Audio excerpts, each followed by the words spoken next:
நான் எதுக்கு இப்படி இருக்கேன் அப்படின்னா, எதுவுமே பண்ணலாம், நமக்கு எந்த பிரச்சனையுமே இல்லையே, சுகமாக இருக்கலாமே. எல்லாரும் தான் ஓட்டை போட்டு வச்சோம். நீ பிரதமர் கூட இருக்க பிரதமர் தான், அவனால் உறங்க முடியல, சோறு சாப்பிட முடியல, எப்படி எங்கேயும் போக முடியல, மண்டையை பிச்சுக்கிட்டு உட்காந்துருக்காங்க. புரியுது என்னன்னு சொல்கிறது? அப்படி எல்லாவனுக்கும் பிரச்சனை இருக்கும். நான் கூட ரொம்ப கொஞ்சம் மன வருத்தத்தில் தான் இருந்தேன் 2 நாளாக. என்னடா இவங்க இப்படி போகிறாங்களே, எவ்வளோ அப்பாவி மக்களை இவங்க கொண்டு சாய்க்க போகிறாங்களோ தெரியல. 2 பேரும் அந்த பக்கம் செத்தாலும் இறைவனால் படைக்கப்பட்ட மக்கள் தான். நம்ம இந்தியாவில் மரணம் அடைஞ்சாலும் இறைவனால் படைக்கப்பட்ட மக்கள் தான். 2 பக்கமும் மக்கள் தானே. தேவையில்லாத ஒரு விஷயத்தை உருவாக்கி விட்டுட்டாங்களே. 2 நாள் நான் ரொம்ப கொஞ்சம் எனக்கு மன வேதனையில் தான் இருந்தேன். அது ஏதோ இறைவனுடைய அனுக்கிரகத்தினாலே ஏதோ ஒன்று சடக்குன்னு ஒரு ஒப்பந்தத்துக்கு வந்துட்டாங்க, போர் நிறுத்தத்துக்கு வந்துட்டாங்க. சரி, அந்த வரைக்கும் பரவாயில்ல, இறைவா ஏதோ ஒரு தாக்கத்தை உருவாக்கிட்ட அப்படின்னு நினச்சிட்டு இருக்கிறோம். இது கூட இன்னும் முழு இதுக்கு வரல. இன்னும் எங்கன இடையில எங்கன வேதாள முருங்கை மரத்தில் எவன் ஏற போகிறான்னு தெரில. யார் பாதித்தாலும் மக்கள் தானேப்பா, மக்கள் தான். இயற்கையும் காப்பாற்றிருக்கலப்பா. சரியான மழையா, அங்கே இடி மழை, கனமழையா அந்த போர் நடந்த இடத்துல. ஆமாம், இயற்கை ஒரு பக்கம் அதை வந்து பிரேக் பண்ணியிருக்கு. இவன் தண்ணியே விடமாட்டோம்னு சொன்னது கூட நிறுத்த முடியல, பிடுங்கி விட்டான்ல இந்தியாக்காரங்க. சிந்து நதியை தண்ணி விட மாட்டேன்னு அடைச்சி வச்சுருந்தாங்க. எப்படி அடைச்சி வைக்க முடியும்? அங்கே பேயாத பெருமளை பேச்சு எங்கே அடைச்சி வைக்க? இப்போ அது கூட என்ன ஆச்சுன்னா, பெருவெள்ளம் போகும்போது அங்கே ஒரு பகுதி அப்பாவி மக்களை பாதிக்குமா, அது கூட சொல்கிறாங்க. சரி, அது தவிர்க்க முடியாது. தண்ணி வருதுன்னா அவங்க ஒதுக்கிற வேண்டியதான். இப்படியெல்லாம் இருக்குது, தெரிஞ்சுதான் நான் சொல்கிறது. அதனால் நம்ம வந்து அது மாதிரி நிறையா இருக்காங்க. இப்போ நம்ம கூட இங்கே வந்து இப்போ 3 நாள் நடந்துச்சு, நாம் ஏதாவது வருத்தப்பட்டோம், கவலைப்பட்டோம்? சண்டை நடக்குதான், அப்படி தானே சொல்லிக்கிட்டு இருந்தோம். ஆனால் அந்த பாடுற மக்கள் அம்மா 3 நாள் அவங்க சோறு சாப்பிட முடியாது, நிம்மதியாக தூங்க முடியாது. எவ்வளோ பயம். இரவில் பூரா கரண்ட் பூரா கட் பண்ணிடுறாங்க. எவன் எங்கேருந்து வரான்னு எவனுக்கும் தெரியாது, எவன் எங்கே கொண்டு போடுறான்னு தெரியாது. அப்படி தானே இருந்தாங்க 3 நாள் இந்த மக்கள்.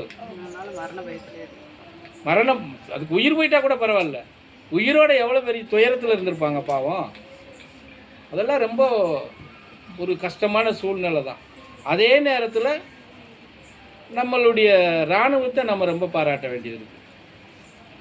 அதில் எனக்கெல்லாம் ரொம்ப ஒரு மகிழ்ச்சியான ஒரு எண்ணம் தோணுச்சு.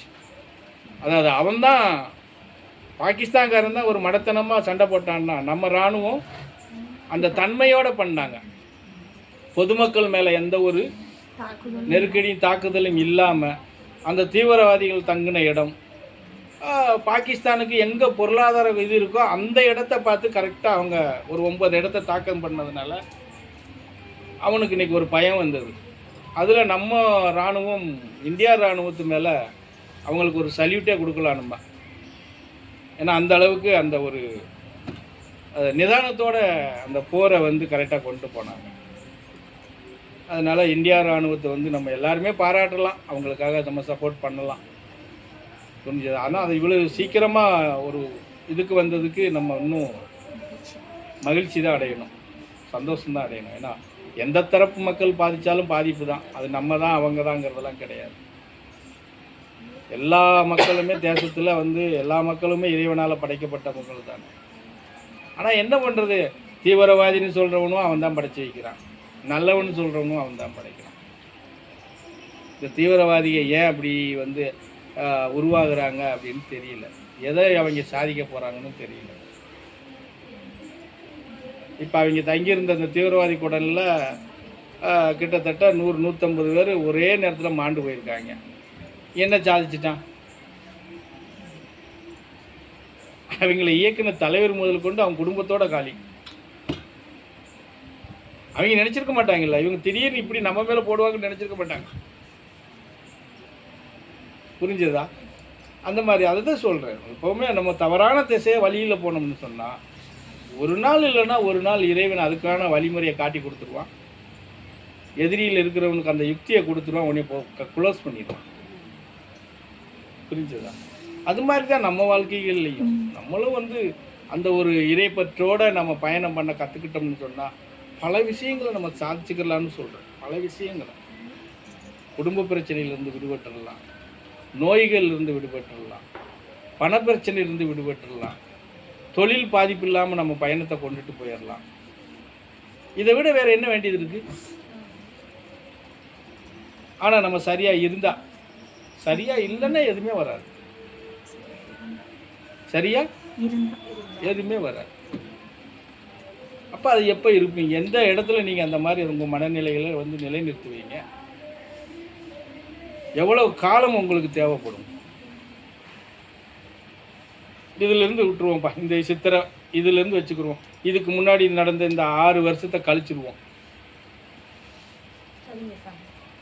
இந்த சித்திரையிலேருந்து இவங்க சொல்லுவாங்கல்ல, என்ன பிரமாணம்? சத்திய பிரமாணம், உறுதிமொழி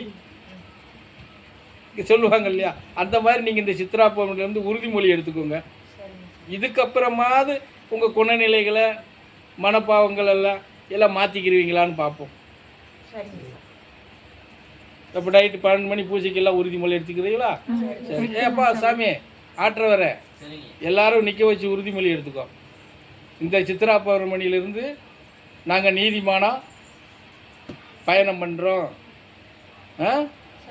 எந்த ஒரு மக்களுக்கும் தீமை செய்ய மாட்டோம், புறம் பேச மாட்டோம், பிறர் சொத்துக்கு ஆசைப்பட மாட்டோம், தன் தகுதிக்கு மீறி எதுவும் நாங்கள் நினச்சி பார்க்க மாட்டோம் அப்படின்னு உறுதிமொழி எடுத்துக்கோ. என்ன 12 மணி பூசை முடிஞ்ச உடனே இந்த உறுதிமொழி எடுத்துக்க பார்ப்போமே. இந்த வருஷத்துல இருந்தாது அடுத்த வருஷம் சித்திரா பௌர்ணமிக்குள்ளே என்ன வருதுன்னு பார்ப்போம். நாங்கள் என்ன வேச்சிக்கிட்டு இருக்கோம், நீங்கள் 2 பேரும் என்ன வேச்சிக்கிட்டு இருக்கீங்க? இல்லை தாத்தாவா?